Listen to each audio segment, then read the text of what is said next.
Good afternoon, everybody. This is Kaila Ablas, assistant professor, belongs to civil engineering department from Chep Road Engineering College. This is the subject of hydraulics and hydraulic machines.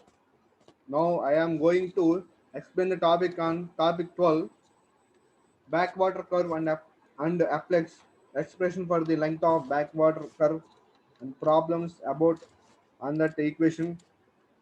It is related to unit 1. It's from unit 2. Sorry, it's from unit 2. This topic is the second topic from the unit 2. In the previous class, I explained first topic from the unit 2. This is second topic from the unit 2.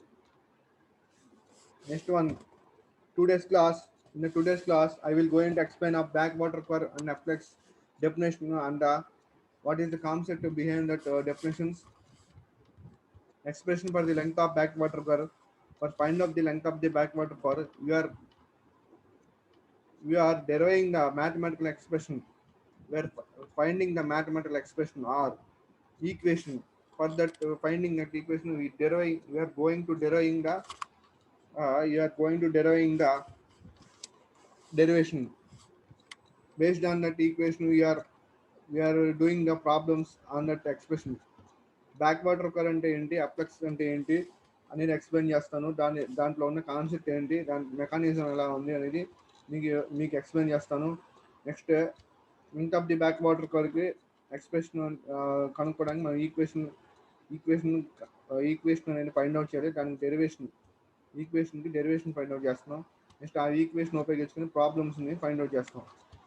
మీరు class video చూసేటప్పుడు ఈ cursor ఏదైతే ఉందో white కలర్లో cursor point mark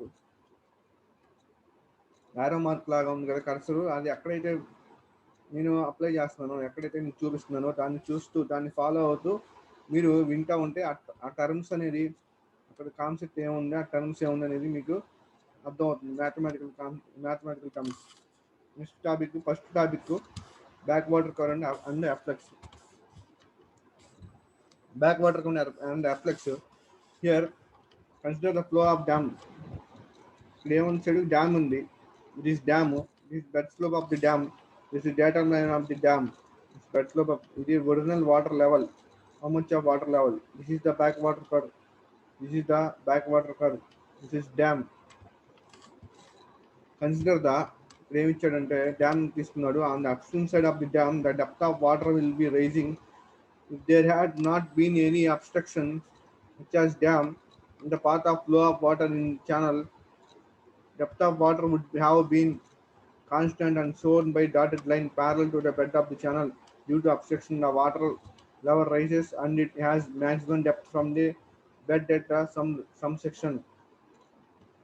ఇదేం లేదు, ఇక్కడ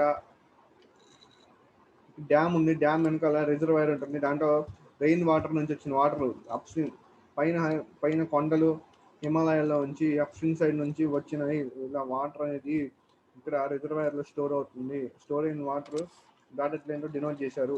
ఈ స్టోర్ అయిన వాటర్ కాన్స్టెంట్గా ఉంటుంది. ఇక్కడ ఈ డ్యామ్ అనే అబ్స్ట్రక్షన్ వల్ల, డ్యామ్ అనేది అడ్డం ఉండటం వల్ల కాన్స్టెంట్గా ఉంటుంది. కాన్స్టెంట్గా ఉన్నప్పుడు ఈ డ్యామ్ యొక్క కింద బెడ్ లెవెల్కి బాటమ్ బెడ్ లెవెల్కి ప్యారల్గా ఉంటుంది, అంటే సమాంతరంగా ఉంటుంది. బాటమ్ బెడ్ లెవెల్ అయితే ఎలా ఉందో దానికి ఈక్వల్ డైరెక్షన్లో, ఏ డైరెక్షన్లో దానికి ఈక్వల్ డైరెక్షన్లో ఈ వాటర్ అనేది వాటర్ సర్టెన్ డెప్త్లో ఫిల్ అయి ఉంటుంది. అంటే వాటర్ కాన్స్టెంట్గా ఉన్నప్పుడు అబ్స్ట్రక్షన్ అడ్డం ఉండటం వల్ల వాటర్ ఫ్లో అయ్యే పాత్కి అంటే వాటర్ ఫ్లో అయ్యే మార్గంకి అబ్స్ట్రక్షన్ లేనప్పుడు, అబ్స్ట్రక్షన్ ఉన్నప్పుడు ఇక్కడ అబ్స్ట్రక్షన్ వల్ల ఇక్కడ వాటర్ అనేది ఆగిపోయి కాన్స్టెంట్గా ఉంటుంది. అంటే మూవింగ్ ఉండదు, వాటర్ ఫ్లో అనేది జరగదు. అప్పుడు కింద బెడ్ లెవెల్కి ఈక్వల్గా ఉంటుంది. సో దాన్ని మనం వాటర్ యొక్క హైట్ మనం డాటెడ్ లైన్తో డినోట్ చేసాం. అదే ఇక్కడ చెప్పాడు, the depth of water would have been constant. Water యొక్క డెప్త్ కాన్స్టెంట్గా ఉన్నప్పుడు షోన్ బై డాటెడ్ లైన్, వాటర్ని మనం డాటెడ్ లైన్లో చూపిస్తున్నాడు. Parallel to the bed of the channel, ఇది బెడ్ ఆఫ్ ది ఛానల్కి ప్యారలల్గా ఉంటుంది అన్నాడు. డ్యూ టు ది అబ్స్ట్రక్షన్, ఈ అబ్స్ట్రక్షన్ వల్ల water level rises and this maximum depth from the bed at some section. Obstruction వల్ల వాటర్ లెవెల్ అనేది rise అవుతుంది. ఇప్పుడు డ్యామ్ వెనకాల ఈ వాటర్ స్టోర్ అవటం చాలా ఎక్కువ ప్రెషర్తో వాటర్ అనేది ఇక్కడ స్టోర్ అయి ఉంటుంది. ఇప్పుడే ఎక్కువ ప్రెషర్తో ఉన్నప్పుడు డ్యామ్ అనేది బరస్ట్ అవుతుంది. బరస్ట్ అవ్వకుండా ఉండటానికి మనం డ్యామ్కి కొన్ని స్పిల్వే గేట్స్ అనేది ప్రొవైడ్ చేస్తారు. వాళ్ళు స్పిల్వే గేట్స్ గుండా వాటర్ రిలీజ్ చేస్తారు. రిలీజ్ అయినప్పుడు ఎక్కువ ప్రెషర్తో ఉన్న వాటర్ అనేది అప్ స్ట్రీమ్ సైడ్ నుంచి డౌన్ స్ట్రీమ్ సైడ్కి ఎక్కువ స్పీడ్తో ఎక్కువ ప్రెషర్తో వస్తుంది. వచ్చిన వాటర్ ఇక్కడ కింద హిట్ అవుతుంది. కింద సడన్గా హిట్ అవుతుంది, సడన్గా స్ట్రైక్ అవుతుంది. స్ట్రైక్ అయినప్పుడు అక్కడ ఇంపాక్ట్ ఫోర్స్ అనేది డెవలప్ అవుతుంది. ఆ ఇంపాక్ట్ ఫోర్స్ వల్ల ఇక్కడ పడిన వాటర్, ఈ పాయింట్ దగ్గర పడిన వాటర్, అప్స్ట్రీమ్ సైడ్ నుంచి ప్రెషర్తో వచ్చిన పడిన వాటర్ అనేది మళ్ళీ కొంత హైట్ అనేది ఇంక్రీజ్ అవుతుంది. కొంత హైట్ అనేది అప్స్ట్రీమ్ మళ్ళీ కొంత హైట్ అనేది వాటర్ రైజ్ అవటం అంటే పెరుగుతుంది, ఇంక్రీజ్ అవుతుంది. కొంత హైట్ వరకు పెరిగి మళ్ళీ కింద పడుతుంది. కొంత హైట్ వరకు పెరగటాన్ని మనం అలా పెరిగిన వాటర్ని మనం హైడ్రాలిక్ జంప్ అని ప్రీవియస్ క్లాస్లో చెప్తాం. కొంత హైట్ వరకు ఇంక్రీజ్ అవుతుంది. ఎంతైతే హైట్ ఇంక్రీజ్ అవుతుందో దాన్ని మనం బ్యాక్ వాటర్ కర్వ్ అంటారు. హైట్ స్టార్టింగ్ పాయింట్ నుంచి దాన్ని మనం బ్యాక్ వాటర్ కర్వ్ అంటారు. ఇక్కడ మూడు డెఫినేషన్ చెప్తున్నాను. బ్యాక్ వాటర్ కర్వ్ అంటే ఏంటి, అప్లెక్స్ అంటే ఏంటి, length of the back water curve. ఇప్పుడు వాటర్ అనేది డౌన్ స్ట్రీమ్ సైడ్ పడంగానే అక్కడ స్ట్రైక్ అవ్వగానే అక్కడ ఉన్న ఇంపాక్ట్ ఫోర్స్ వల్ల అక్కడ స్టార్టింగ్ వాటర్ అనేది రైజ్ అవడం స్టార్ట్ అవుతుంది. వాటర్ లెవెల్ అనేది హైట్ అనేది ఇంక్రీజ్ అవడం స్టార్ట్ అవుతుంది. స్టార్టింగ్ పాయింట్ దగ్గర వాటర్ లెవెల్ హైట్ ఎంత ఉందో ఇంక్రీజ్ అయిన తర్వాత మ్యాక్సిమం ఎంతవరకు ఇంక్రీజ్ అవుతుందో ఆ హైట్ని H2గా తీసుకుంటారు. మ్యాక్సిమం హైట్ అనేది ఇంక్రీజ్ అవుతుంది, అక్కడ H2 తీసుకుంటారు. వాటర్ లెవెల్ స్టార్టింగ్ రైజ్ అవడానికి స్టార్టింగ్ హైట్ ఎంత ఉంది దాన్ని H2గా తీసుకుంటారు. మ్యాక్సిమం ఎంతవరకు అయితే హైట్ రీచ్ అవుతుంది, ఇంతవరకు రీచ్ అవుతుంది. ఈ హైట్నే మనం బ్యాక్ వాటర్ కర్వ్ అంటారు. బ్యాక్ వాటర్ కర్వ్ ఇక్కడ నుంచి ఒక కర్వ్ ని డ్రా చేసుకుంటే ఈ హైట్ దాన్ని బ్యాక్ వాటర్ కర్వ్ అంటారు. అప్లెక్స్ అంటే length of the back water curve అంటే వాటర్ లెవెల్ రైజ్ అవుతున్న స్టార్టింగ్ పాయింట్ నుంచి మ్యాక్సిమం హైట్ ఇంక్రీజ్ అయినప్పుడు ఎంత హైట్ అయితే ఇంక్రీజ్ అవుతుందో అక్కడికి మ్యాక్సిమం హైట్ ఎంత అయితే ఇంక్రీజ్ అవుతుందో అక్కడ దాకా తీసుకుంటే మధ్యలో ఎంతైతే లెంగ్త్ ఉంటుందో డిస్టెన్స్ ఉంటుందో దాన్ని length of the back water curve అంటారు. వాటర్ లెవెల్ ఇంక్రీజ్ అయ్యే స్టార్టింగ్ పాయింట్ నుంచి మ్యాక్సిమం ఎంత హైట్ వరకు ఇంక్రీజ్ అవుతుందో అంతవరకు ఉన్న హైట్ దాకా తీసుకుంటే మధ్యలో ఉన్న డిస్టెన్స్ ని మనం length of the back water curve అంటారు. సో ఇక్కడ చెప్పాను ఆ డెఫినేషన్ ఇక్కడ చెప్తున్నాను. The distance along the bed of the channel between the section where water starts rising to the section. The distance along the bed of the channel, along the water bed channel ఎంత ఉందో అంత distance పొడుగుతున్న water bed ఎంత length ఉందో ఆ length మొత్తం కూడా channel between section where water starts rising to the section. Water rise అవటం ఎక్కడైతే స్టార్ట్ అవుతుందో ఆ రైజింగ్ అయ్యే సెక్షన్ నుంచి where water having maximum height ఎంతవరకు అయితే రీచ్ అవుతుందో అంతవరకు మధ్యలో ఉండే డిస్టెన్స్ ని length of back water curve అంటారు. వాటర్ రైజ్ అవటం ఎక్కడైతే స్టార్ట్ అవుతుందో ఆ పాయింట్ నుంచి మ్యాక్సిమం హైట్ ఎంతైతే రైజ్ అయిందో ఆ పాయింట్ దాకా మధ్యలో ఉండే డిస్టెన్స్ ని length of the back water curve అంటారు. నెక్స్ట్ డెఫినేషన్ అప్లెక్స్ అని చెప్తాను. అప్లెక్స్ అంటే ఇప్పుడు H1 equal depth of water at the point where water starts rising up. Water ఎక్కడైతే రైజ్ అవటం స్టార్ట్ అవుతుందో అక్కడ ఎంత డెప్త్ ఆఫ్ వాటర్ ఉందో దాన్ని H1 అంటారు. Maximum height of rising water from bottom నుంచి మ్యాక్సిమం హైట్ ఎంత రైజ్ అయింది ఆ హైట్ ని మనం H2 అని తీసుకున్నారు. H1 అంటే H2. రిఫ్లెక్స్ అంటే మ్యాక్సిమం హైట్ రైజ్ అయిన వాటర్ యొక్క హైట్ నుంచి స్టార్టింగ్ లో ఉన్న వాటర్ యొక్క హైట్ ని మైనస్ చేస్తే ఎంత హైట్ అనేది వస్తుందో అని H2 - H1 అంటారు. Afflux. For example water level rise అయ్యేటప్పుడు స్టార్టింగ్ లో వాటర్ యొక్క హైట్ 3 meters ఉంది. వాటర్ లెవెల్ రైజ్ అయిన తర్వాత మ్యాక్సిమం హైట్ రీచ్ అయిన తర్వాత వాటర్ లెవెల్ 8 meters ఉంది. సో అలా డిఫరెన్స్ తీసుకుంటే 8 - 3 తీసుకుంటే 5 మీటర్స్ ఉంది. ఆ 5 మీటర్స్ వాల్యూని ఎఫ్లెక్స్ అంటారు. మధ్యలో ఉన్న డిఫరెన్స్ వాల్యూని మధ్యలో ఎంత డిఫరెన్స్ హైట్ మిగిలిందో డిఫరెన్స్ హైట్ ఎంత మిగిలిందో అంటే 3 నుంచి 5 దాకా రీచ్ అయింది. 3 నుంచి 5 దాకా రీచ్ అయింది అంటే టాట్ 8 వరకు రీచ్ అయింది. అది మిగిలిన హైట్ని వాల్యూని మనం ఎఫ్లెక్స్ అంటారు. This is the concept on the back water curve, afflux and length of the back water curve. Back water curve అంటే ఏంటి, అప్లెక్స్ అంటే ఏంటి, length of the back water curve అంటే ఏంటి, దీంట్లో ఎక్స్ప్లెయిన్ చేశాను. ఇప్పుడు నెక్స్ట్ టాపిక్ ఏంటంటే length of the back water curve. Length అనేది ఎంత ఉంది అంటే రైజ్ అవుతున్నప్పుడు స్టార్టింగ్ పాయింట్ నుంచి మ్యాక్సిమం హైట్ రైజ్ అయిన తర్వాత వాటర్ లెవెల్ మధ్యలో ఉన్న డిస్టెన్స్ ఎంత ఉందని క్యాలిక్యులేట్ చేయాలి. క్యాలిక్యులేట్ చేయడం కోసం మనకు ఒక సోర్స్ అనేది కావాలి. ఒక సోర్స్ ఏ సోర్స్ లేకుండా మనం క్యాలిక్యులేట్ చేయలేం కదా. సోర్స్ అనేది కావాలి కాబట్టి మనం సోర్స్ ఒక ఈక్వేషన్, ఒక మ్యాథమెటికల్ ఈక్వేషన్ మనం డెరైవ్ చేసుకుంటాం. అంటే ఒక మ్యాథమెటికల్ ఎక్స్ప్రెషన్ మనం ఫైండ్ అవుట్ చేయాలి. ఒక సోర్స్ ఆ ఈక్వేషన్ ద్వారా ఆ లెంగ్త్ అనేది మనం క్యాలిక్యులేట్ చేస్తాం.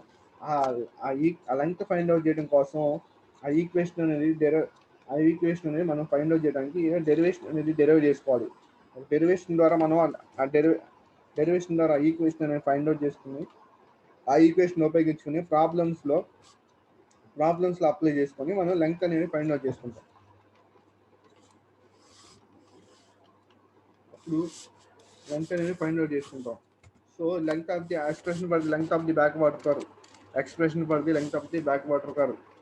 Consider the flow of water through a channel in which depth of the water is rising. That the two sections 1 and 2 such distance that the distance between them represents the length of backwater curve.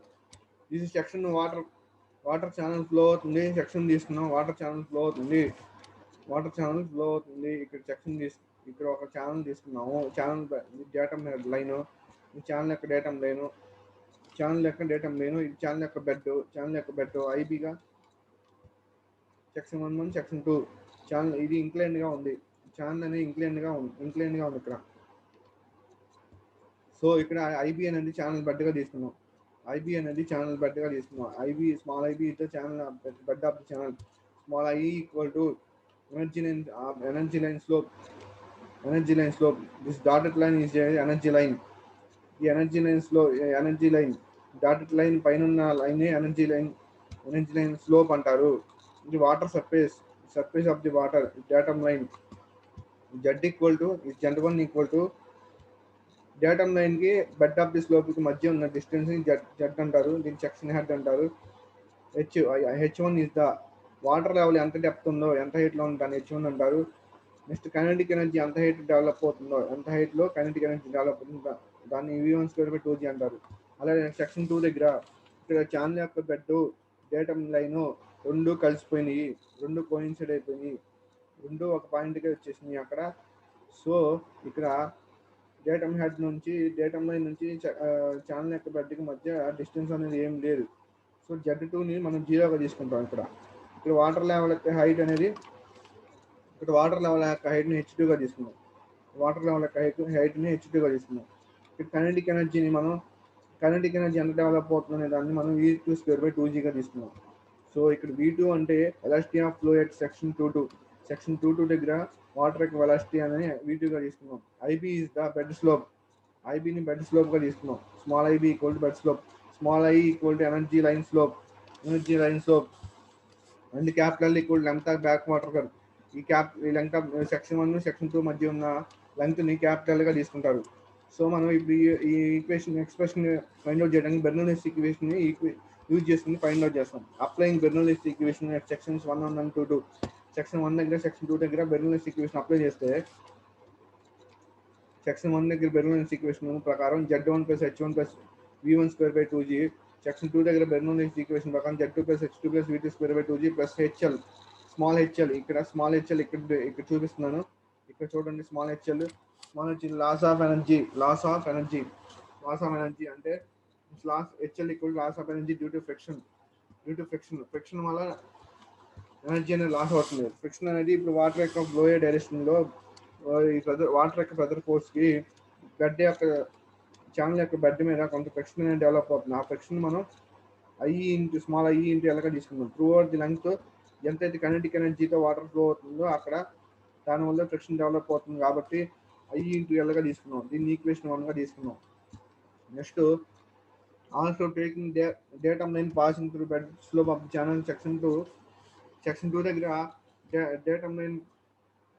Datum line నుంచి channel బెడ్కి pass అయ్యే line తీసుకుంటే Z2ని 0గా తీసుకున్నాం. ఇక్కడ coincide అయిపోయింది కాబట్టి చెప్పినట్టు Z2 0 అవుతుంది. So equation 1 మనం ఇలా రాసుకుంటే Z1 + H1 + V1² / 2G plus Z2 ప్లస్లో 0 వస్తుంది. సో ఇక్కడ Z2 ప్లస్లో 0 వస్తుంది కాబట్టి H2 + V2² / 2G plus HL అంటే I into L, loss of the energy ప్లేస్లో ఐ ఇంటూ ఎల్ సబ్స్టిట్యూట్ చేస్తాం. Z1 = bed of the channel IB into length of the channel. ఈ సెక్షన్ Z1 అనేది దేనికి ఈక్వల్ అవుతుంది? Bed of the channel IB into length of the ఛానల్కి equal అవుతుంది. So Z1 = IB into L. Z1 = IB into L. So Z1 + IB into L substitute చేస్తే IB into L into plus H1 V1² / 2G = H2 + V2² / 2G plus I into L. So IB into L ఇక్కడ ఉన్న plus I into ఎల్ని equal left side తీసుకొస్తే IB into L minus I into L అవుతుంది. Equal to H2 + V2² / 2G ఉంది. ఇక్కడ ఉన్న H1 + V1² / 2Gని ఈక్వల్కి equal వైపు తీసుకొస్తే మైనస్ H1 + V1² / 2G అవుతుంది.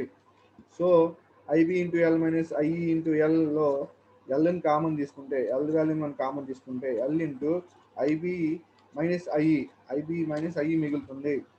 ఇక్కడ ప్రీవియస్గా మనం డెరివేషన్ చేసుకున్నాం. స్పెసిఫిక్ ఎనర్జీకి equation E2 = H + V² / 2G. దాని ప్రకారం H1 + V1² / 2G అంటే E1 = H1 + V1² / 2G. Specific energy at section 1 దగ్గర specific energy E2 = H2 + V2² / 2G. Section 2 దగ్గర స్పెసిఫిక్ ఎనర్జీ. సో ఆ వాల్యూ సబ్స్టిట్యూట్ చేస్తే L into IB minus I equal to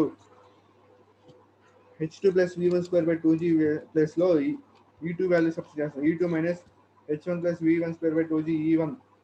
so మనకి L value కావాలి. Length of the back water curve value L కావాలి. L = E2 - E1 / IB - I. This is the equation ఉపయోగించి మనం length of the back water curve కనుక్కోవచ్చు. Equation I value కనుక్కోవాలంటే slope of the energy line కనుక్కోవాలంటే Manning's equation కానీ చెరీస్ equation ద్వారా కనుక్కోవచ్చు. ఈ ఈక్వేషన్ కనుక్కోవడానికి మనం డెప్త్ ఆఫ్ వెలాసిటీ కనుక్కోవాలి. డెప్త్ ఆఫ్ ది ఫ్లో కనుక్కోవాలి. హైడ్రాలిక్ మీన్ డెప్త్ కనుక్కోవాలి. సెక్షన్ 1 సెక్షన్ 1 దగ్గర అది ఎలా అనేది మనం ప్రాబ్లం ద్వారా చెప్తాము. This is the expression for the length of the back water curve. Next problem, determine the length of the back water curve caused by the flux 2.0 meters in a rectangular channel of width 40 meters and depth 2.5 meters. The slope of the bed is given 1 in 11,000. Take the Manning's constant value ఇచ్చాడు. capital N = 0.03. width of the channel B = 40 meters ఇచ్చాడు. ఇక్కడ ఏంటంటే length of the back water curve కనుక్కోమన్నాడు. H1 value ఇచ్చాడు. H2 value ఇవ్వలేదు. Width of the channel ఇచ్చాడు. Depth of the channel అంటే H1 value ఇచ్చాడు. సో H2 వాల్యూ కనుక్కోవడానికి ఇక్కడ మనకి ఎక్స్ప్రెషన్ ఉంది. ఇక్కడ ఫ్లక్స్ 2.0 అని ఇచ్చాడు. కండిషన్ H1 వాల్యూ ఇచ్చాడు. H2 వాల్యూ కనుక్కోవడానికి మనకు కండిషన్ అనేది ఒక కండిషన్ అనేది ఇచ్చాడు. కండిషన్ ఏంటంటే ఫ్లక్స్ ఆఫ్ 2.0 మీటర్స్ అన్నాడు. సో ఫ్లక్స్ అంటే H2 - H1 = ఫ్లక్స్ అని చెప్పాను. సో దాని ప్రకారం ఫ్లక్స్ H2 - H1 ఎంత వాల్యూ ఇచ్చాడు? 2.0. H1 వాల్యూ ఎంత ఇచ్చాడు? 2.50. H1 వాల్యూని ఈ ఫ్లక్స్ ఈక్వేషన్లో H2 - H1 సబ్స్టిట్యూట్ చేస్తే H2 - H1 2.50 = h2 minus 2.50 equal to 2.0. మనకి ఏం కావాలి, h2 వాల్యూ కావాలి. h2 equal to 2.50. ఇక్కడ వాల్యూ మైనస్ h1 వాల్యూ మైనస్లో ఉంది, minus h1. Left side equal to right సైడ్కి వస్తే ప్లస్ వాల్యూ అవుతుంది, plus h1. So h2 equal to 2.0 plus h1 value ఎంత ఇచ్చాడు, 2.5 ఇచ్చాడు. సో చేస్తే h2 equal to 2.0 plus 2.5 equal to 4.5. h2 value 4.5 ఇచ్చాడు, 4.5 అనేది వచ్చింది. అంటే వాటర్ లెవెల్ రైజ్ అవుతున్నప్పుడు స్టార్టింగ్ వాటర్ లెవెల్ వాల్యూ 2.5 ఇచ్చాడు. వాటర్ లెవెల్ మ్యాక్సిమం రైజ్ అయిన తర్వాత ఎంత హైట్ మ్యాక్సిమం రైజ్ అయింది అనేది వాల్యూ ఫైండ్ అవుట్ చేయమన్నాడు. ఆ వాల్యూ ఫైండ్ అవుట్ చేయడానికి అప్లెక్స్ ఇచ్చాడు, అప్లెక్స్ వాల్యూ ఇచ్చాడు. దాని ద్వారా అప్లెక్స్ కండిషన్ ఫార్ములా ద్వారా మనం h2 వాల్యూ ఫైండ్ అవుట్ చేసాం. 4.5 మీటర్స్ వచ్చింది. బెడ్ స్లోప్ అనేది IB ఈక్వల్ టు 1/11,000 అంటే 0.0000909 అనేది వస్తుంది. మ్యానింగ్స్ కండిషన్ ఇచ్చాడు. మనకి length of the back water cut formula L equal to formula అంటే E2 minus E1 by IB minus IE.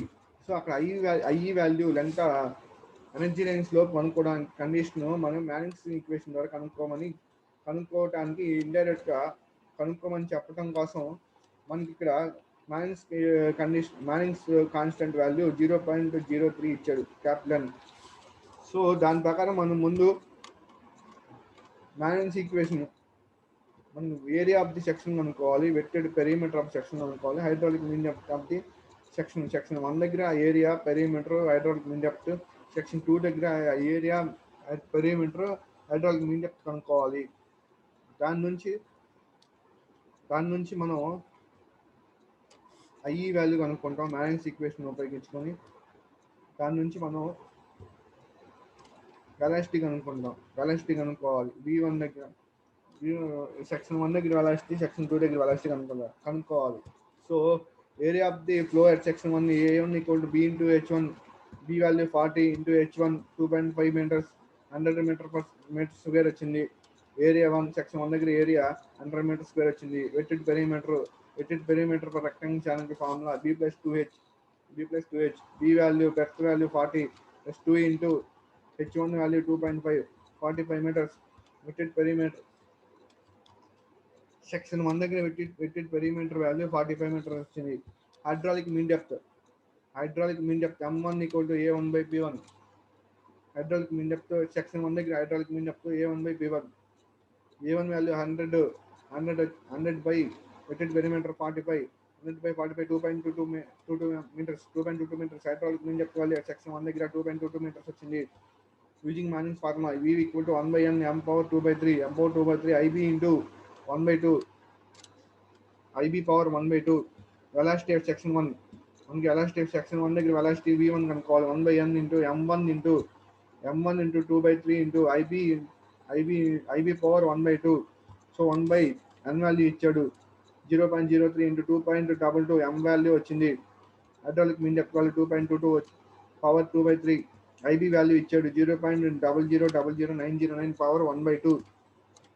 ఆ వాల్యూ మొత్తం మల్టిప్లై చేస్తే 0.54 మీటర్ పర్ సెకండ్ వచ్చింది. 0.54 మీటర్ పర్ సెకండ్ అంటే velocity at section 1 0.54 metre per second వచ్చింది. Specific energy at section 1 E1 equal to H1 plus V1 square by 2G.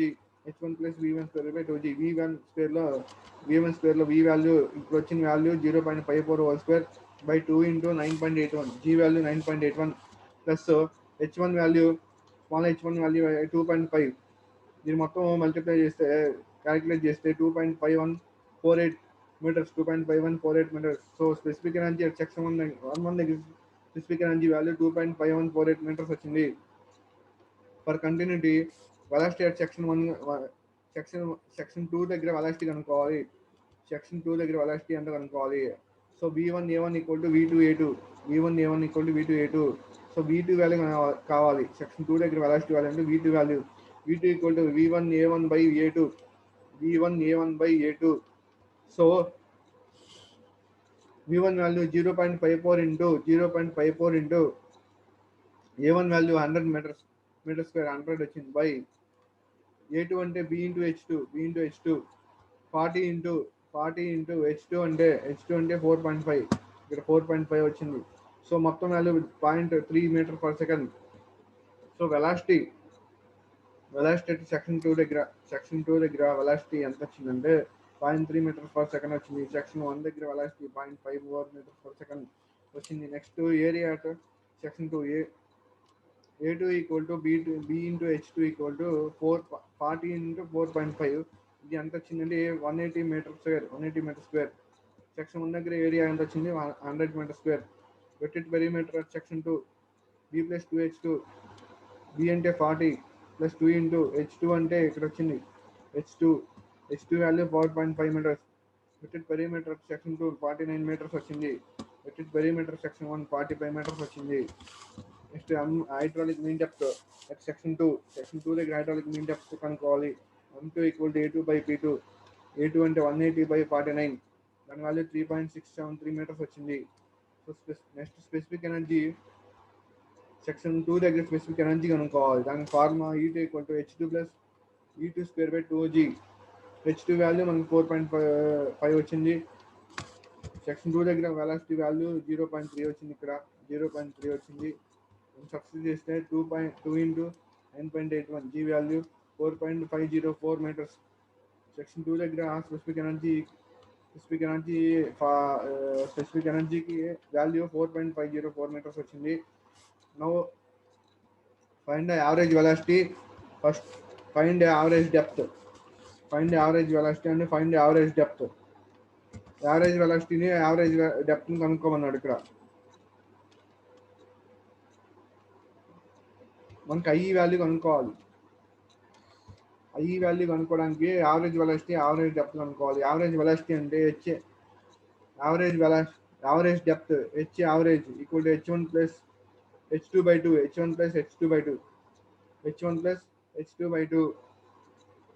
So H1 equal 2.5 plus 4.5, H2 4.5 by 2. So average height average depth 3.5 meters వచ్చింది. Average velocity V average equal to V1A1 by A average. V1 into A1 ఎంత B into H1 by B into A average అంటే B into H average. Value తీసుకోవాలి. ఇక్కడ BB cancel, denominator BB cancel. మిగిలింది ఏంటంటే V1 into H1 by H average. V1 into H1 by H average. V1 value అంతా point ఇందాక వచ్చింది 0.54 into H1 value 2.5 by H average value ఇక్కడ వచ్చింది. ఇప్పుడే 3.5 మీటర్స్. మొత్తం average velocity V average 0.3857 meter per second. 0.3857 meter per second. M average hydraulic mean depth. Average of hydraulic mean depth value M1 plus M2 by 2. M1 equal to 2.22 plus M2 equal to 3.673 by 2. 2.9465 value వచ్చింది. Hydraulic mean depth average value వచ్చింది. So in the value of IE, slope of energy line IE కనుక్కున్నాడు. Manning's ఈ formula use చేసుకొని V average equal to 1/n M average 2/3 into IE 1/2.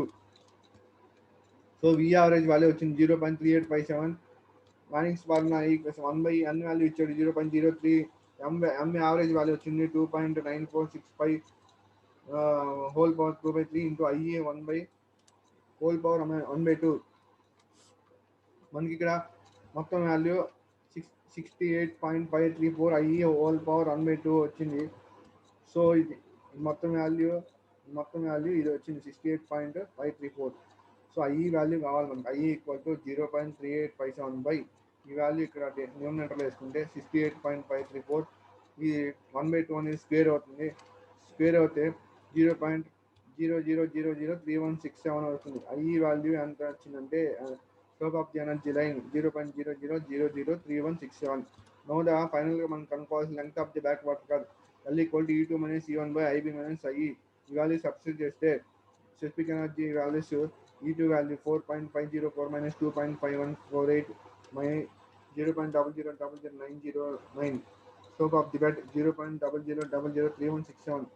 Slope of energy line value ఇది మొత్తం calculate చేస్తే 33584.3 metres అంటే 3000 అంటే 33,584.3 metres, 33,584.3 metres length of the back water curve వచ్చింది. అంటే హైడ్రాలిక్ జంప్ రైజ్ అవుతున్నప్పుడు స్టార్టింగ్ పాయింట్లో ఎంత హైట్ నుంచి మ్యాక్సిమం హైట్ రైజ్ అయిన తర్వాత హైట్ దాకా మధ్యలో డిస్టెన్స్, మధ్యలో ఎంత లెంగ్త్ ఉందంటే ఆ వాల్యూ కనుక్కోవడానికి ఫార్ములా L=E2/E1/IB - ఆ వాల్యూ ఎంత వచ్చిందంటే 33,584.3 మీటర్స్. అంటే అంత డిస్టెన్స్, అంత లెంగ్త్ ఉందని అర్థం. So these are the concepts today class. Next remaining topics are explain in next class. Thank you for giving opportunity.